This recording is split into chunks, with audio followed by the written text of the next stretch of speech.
Hey guys, what's up? It's your boy Miguel back again with another video. Thank you so much for tuning into the Tech Flash channel. Today we have the Poco F5 Pro, which I'm going to be reviewing. But before I want to talk about how Poco is doing things a little bit differently this time, especially with the F5 series. Now the Poco lineup is Xiaomi's gaming lineup, but this is actually aimed for gamers. And what they're doing differently this time is that they're actually getting into the flagship category, at least price-wise. Now, if we look at the price of the version that I have in hand, which is 12 gigs of RAM and 256 gigs of internal storage, this will cost you around $500, which is kind of acceptable. But if you get into the 512 category, and if you actually want to opt that one is going to cost you around $700, which is right up there with the rest of them. I have a few phones in mind that may actually be better performance than this phone, than the Poco F5 Pro, and be better price-wise, because those are actual flagships, even though they're last year flagships, but they're actual flagships instead of a mid-range phone that is trying to be a flagship. Now, keeping in mind the Poco F5 Pro has a peasant sibling, which is the regular F5, and that's a very similar phone to this one. And the big question is this actually worth getting over the regular F5? And should you actually spend the money on a mid-range phone that is, you can say, a flagship killer, but not an actual flagship?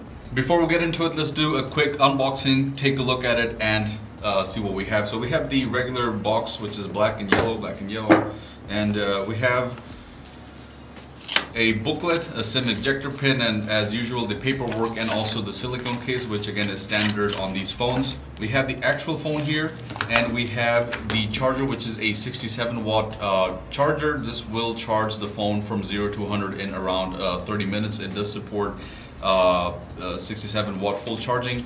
We also have the USB-C type cable here alongside with it, and that's pretty much it.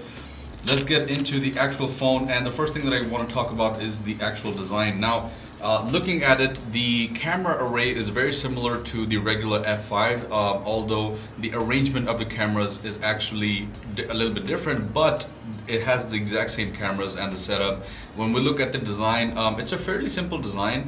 It's decent, it's not bad at all, but one thing that I don't like is that it's all a shiny glass back, which immediately, I mean, I just opened it up and it has a bunch of smudges already. It has a kind of like a weird weave carbon fiber design here. I don't know if you can see that on camera, which is decent, not bad at all. Overall, it's a very simple design, nothing too exciting, nothing too fancy. Let's go ahead and turn it on and get into the features. Before we get into the rest of the features, let's talk about the rest of the design. So we have the power button here on the side alongside the volume rocker, and we have a stereo speaker. I believe we have, yes, on both sides we have a stereo speaker which supports Dolby Atmos. We have a USB-C port here, and we have the SIM tray here, which does not support external memory cards. But it does support dual SIMs, I think. Let me just make sure that I'm right here. That was harder than expected. Okay, yeah, so we only have two SIM slots over here, SIM 1, SIM 2, but we do not have the option for an external memory. On the display side of things, we do have a fingerprint sensor here, and one of the best features of this phone is actually the display. It has a 6.7 inch AMOLED display which supports 120 Hz of refresh rate. No, it is not LTPO, which means that it's not going to come down to 1 Hz for battery saving, but it does have a dynamic option, which means that you can set it up to 120, and it can come down to 60 if it's needed, just for battery savings. Another feature of the display is that it will support Dolby Atmos 10 Plus video, and it has a QHD resolution as well. When it comes to the brightness, this is right up there. It has 1400 nits of maximum brightness, which is quite a lot. I recently reviewed the Magic 5 Pro, Honor's Magic 5 Pro, and that has 1800 nits of brightness, which is probably the most that I've seen on a phone. This is not exactly there, but it's decent enough that you're not going to have any problems if you're using this in direct sunlight. If we come down to the battery is pretty decent. It is a 5160 milliampere battery, which is standard. 5000 is the standard nowadays. But there's one thing, this is actually not as efficient as the recently reviewed Magic 5 Pro, which I did, and that actually has a smaller battery, just by 60 milliamperes, but it still has a smaller battery, and it actually has more brightness, so the screen goes up to 1800 nits of brightness. If I compare this to that, using this all day gave me around 10 10% battery left at the end of the day, and I mean like full brightness, taking pictures, watching videos, hotspot, all that stuff. At the end of the day, it was left with around 10 to 15% of battery. Comparing that to the Magic 5 Pro, that left me with at least 35% of battery, even though the battery is smaller. And the reason is because of the chip. So the chip on this one, it's still a Snapdragon 8 Gen chip, but it's the 8 Gen on the Magic 5 Pro is a little bit more efficient than this one. We'll talk about that in a little bit, and I'll tell you guys the performance as well. For charging, I've already mentioned it does support 67 watts of charging. The charger comes inside the box, which is always good to see, and it will charge your phone from 0 to 100% in around 30 minutes. One difference here that I should mention between the F5 Pro and the regular F5 is that the F5 Pro actually supports wireless charging and the regular F5 does not. Performance-wise, the F5 Pro lineup comes standard with 12 gigs of RAM. And it comes with options of 512 or 256 gigs of internal storage. Talking about the chip in the F5 Pro, this comes with the Snapdragon's 8 Gen 1 chip, but there's a little bit of a downside because it's actually clogged down a little bit just for efficiency purposes, whatever that's supposed to mean. But you shouldn't be disappointed because when we look at the Antutu benchmark scores, it scores well over 1 million points, 1,774,000 points to be exact, and that's right up there with the rest of the flagship phones. So don't worry about performance. If you want to play games, you don't have to worry about that. PUBG, anything else, you'll be able to play games really nicely on this. And this phone, the Poco series, is actually aimed for gamers, so you don't have to worry about performance here at all. The difference between this when it comes to the performance and the gaming from the regular F5 is that this actually comes with a vapor cooling chamber, so that it doesn't it performs better, and it also doesn't throttle that much. So that's one of the biggest differences between this and the regular F5.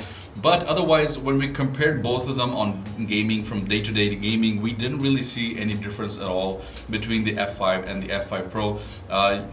Performance-wise, they were pretty much the same. It's really difficult to tell unless you run a benchmark test, then you see a little bit of a difference.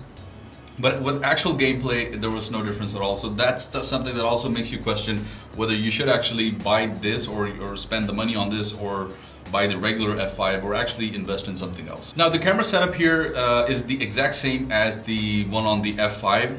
We have a main 64 megapixel camera, we have an ultra wide 8 megapixel camera, and then we have a macro 2 megapixel camera.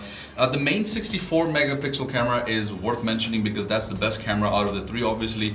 It has pretty decent results. I had nothing to complain about. The images were pretty crisp, and even when we were shooting video, we were able to shoot it. It does shoot in 8K, but the resolution is not really 8K. It's kind of like a crispier, more concentrated or sharper 4K resolution, which is decent enough. But again, the camera here, even though the design is a little bit different, the arrangement is a little bit different, but it is the exact same cameras that we have on the regular F5. So there it is, guys. The features on the Poco F5 Pro are pretty much impressive, but can it actually be considered an actual flagship? I would say no. No complaints on it. It's a fairly decent phone on its own. The only problem that I have is that Xiaomi is asking for actual flagship prices, and this is not an actual flagship. It is a flagship killer, but you cannot really consider it an actual flagship, which is my biggest problem with this. You also keep in mind that the camera is good. As I said, I don't have any complaints about it. It's perfectly good for everyday usage, social media, all that stuff. But you can get better cameras. It's still a mid-range quality camera. It's not really great.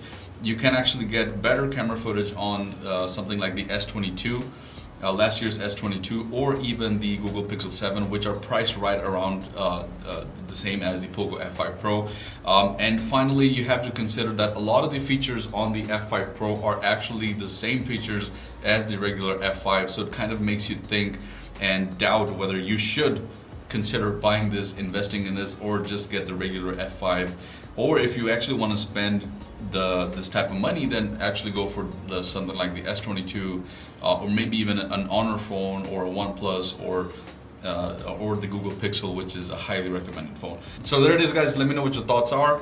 Consider subscribing if you haven't already. Like the video, and I'll see you guys in the next one. Peace out. Bye-bye.